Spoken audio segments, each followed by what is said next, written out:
கொலைகளை தடுக்க தனிச்சட்டம் வேணும்ன்றது எல்லா மக்களுடைய கோரிக்கையா இருக்கு. அத பத்தி உங்களுடைய பார்வை என்ன சார்?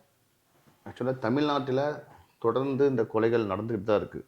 ஆணவ கொலைகள்ங்கிறது நமக்கு புள்ளி விவரமாக பார்க்குறப்போ இந்த வருஷத்தில் 7 கொலை, கடந்த 2024 அப்படின்னு பார்த்தீங்கன்னா ஒரு 30 கொலை வரைக்கும் தகவல் வருது. இதெல்லாம் வந்து நமக்கு வெளிப்படையாக தெரிந்த விஷயங்கள். இன்னும் தெரியாத கொலைகள், செய்தியில் வராத தகவல்கள், நிறைய விஷயங்கள் வந்து இந்த மாதிரி நடந்துக்கிட்டே தான் இருக்குது இன்னை வரைக்கும். எங்கள் தலைவர், குறிப்பாக தலைவர் எழுச்சி தமிழர் அவர்கள் நாடாளுமன்றத்திலே இதை விவாதிச்சிருக்காரு, பேசியிருக்காரு. இந்திய அளவில் ஆணவ கொலைகளை தடுக்க தனிச்சட்டம் வேணும். ஆணவ கொலைகள் தொடர்ந்து நடந்துட்டு இருக்கு. ஆணவ கொலைகளை தடுப்பதற்கான தனிச்சட்டம் இந்திய அளவிலேயே வேணும். இப்போ சாதிங்கிறது பொதுவாக தமிழ்நாட்டுக்கு மட்டுமே பிரச்சனை கிடையாது. இந்திய அளவிலேயே சாதி வந்து ஊறி போயிருக்கு. இந்தியாவோட கட்டமைப்பு, சமூக கட்டமைப்பு, நம்ம சமூக கட்டமைப்பு சாதி ரீதியாக தான் ஒரு கட்டமைப்பு உருவாக்கி வச்சுருக்காங்க. அதிமுக ஆட்சியில் இருந்தாலும் இந்த கொலை நடக்குது, திமுக ஆட்சியில் வந்தாலும் கொலை நடக்குது.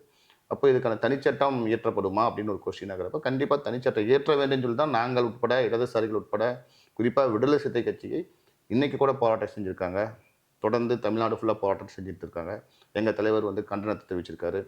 இன்றைக்கி கம்யூனிஸ்ட் கட்சியை சேர்ந்த மார்க்சிஸ்ட் அந்த தலைவர்கள்லாம் வந்து இன்றைக்கி கண்டனம் தெரிவிச்சிருக்காங்க. ஆணவ சட்டம், தனிச்சட்டம் கம்பல்சரி வேணும், கட்டாயப்படுத்தணுன்ட்டு.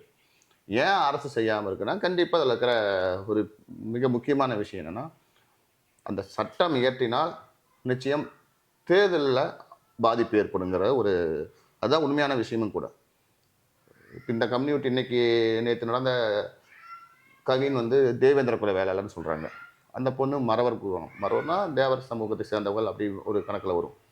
இப்போ தனிச்சட்டம் ஏற்றிட்டாங்களா, அந்த வாக்குகள் வந்து பாதிக்கப்படும். இப்போ இம்மீடியட்டாக தனிச்சட்டம் ஏற்றினா அந்த சட்டத்தின்படி அவங்களை இம்மீடியட்டாக தண்டனைக்குள்ளாக்கலாம். இந்த மாதிரி ஏதாவது புதுசாக ஸ்பெஷல் சிறப்பு சட்டம் இயற்றப்படும் போது இந்த தேர்தல் சமயத்தில் வாக்குகள் குறிவைக்கப்படுது, சாதி ஓட்டுகள். இதுக்காக தான் இந்த சட்டம் வந்து இன்னும் கொண்டு வராமல் இருக்காங்கிறது என்னுடைய கருத்தை அதை தெரிவிச்சுக்கிறேன்.